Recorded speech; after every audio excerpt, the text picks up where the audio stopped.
আর এবার সোমবারের একটা ছবি আগে দেখাবো। চুচুড়ায় বিজেপির ডিএম অফিস অভিযান, আর সেখানে উত্তেজনার পরিস্থিতি তৈরি হয়েছিল। পুলিশকে জুতো দেখিয়ে বিক্ষোভ দেখান বিজেপি কর্মীরা। বিজেপি নেতা পম্পা অধিকারী, গত পরশুর ছবি, পুলিশকে জুতো দেখিয়ে বিক্ষোভ, জুতো ছুঁড়েছিলেন বিজেপি নেতা পম্পা অধিকারী। পুলিশকে জুতো ছোড়ার ঘটনায় গ্রেপ্তার করা হলো বিজেপি নেতাকে। গ্রেপ্তার শ্রীরামপুরের বিজেপি নেতা পম্পা অধিকারী। যে ছবি আপনাদের দেখাচ্ছি, সোমবার চুচুড়ায় বিজেপির ডিএম অফিস অভিযান, আর সেখানে উত্তেজনার পরিস্থিতি।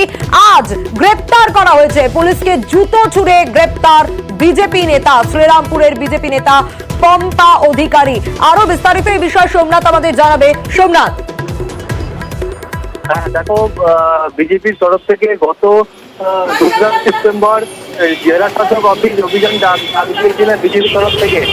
যে তারপরেই যখন বিজেপি কার্যালয় থেকে বিজেপি কর্মীরা বিজেপির কার্যালয় থেকে তারা মিছিল করে যখন হরিমোড়ের উদ্দেশ্যে তারা পঞ্চায়েত যে অফিসের উদ্দেশ্যে তারা যায়, তখন হরিমোড়ে তাদেরকে পুলিশ ব্যারিকেড করে তাদের আটকায়, এবং তাদেরকে আটকানোর সময় তাদের পুলিশের সাথে একটা ধস্তাধস্তি তৈরি হয়।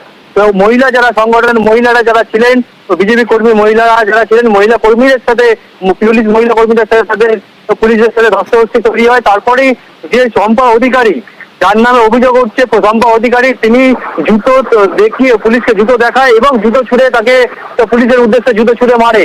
তারপরে আজকে ঘটনাস্থলে তার বাড়িতে গিয়ে রিজরায় তার বাড়ি থেকে গিয়ে পুলিশ সকালবেলায় প্রথম তদন্তে নামে, তারপর তার বাড়ি রিজরায় জানতে পারে। তবে আজকে সকালবেলায় তার বাড়ি থেকে গিয়ে পুলিশ অ্যারেস্ট করে, এবং বিজেপি কর্মীরা মহিলা থানায় এসে সকাল থেকে চুচুড়া থানায় মহিলা বিজেপি কর্মীরা তারা যারা নেতৃত্ব রয়েছে তারা সবাই এসে মহিলা থানায় তারা অপেক্ষা করছিল, এবং যখন কোর্টের উদ্দেশ্যে তাকে নিয়ে যাওয়া হয়, তাকে জামিন করানোর জন্য উকিল দেয়, এবং বিজেপি কর্মীরা তারা আদালতের সামনে তারা ওয়েট করে এবং তার জামিন করানোর চেষ্টা করছে।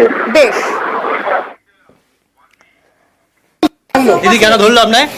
প্রতিবাদ করতে তাদের তুলছে, যারা প্রতিবাদ করছে তাদের তুলছে। এই হচ্ছে বিচার, দেখতেই তো পাচ্ছেন, এই লড়াই চলবে।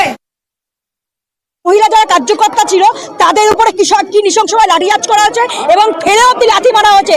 তবে আমি একটা মহিলা হয়ে এই জিনিসটা দেখতে পারবো, আমাদের মুখে জুতো মারা উচিত ছিল, কিন্তু আমি সেটা করিনি, জুতোটা ছুঁড়ে মেরেছি। সামনে থাকলে সেই পুলিশ অফিসার তার মুখে জুতোটা মারতাম, এখন খালি ছুঁড়ে মেরেছি।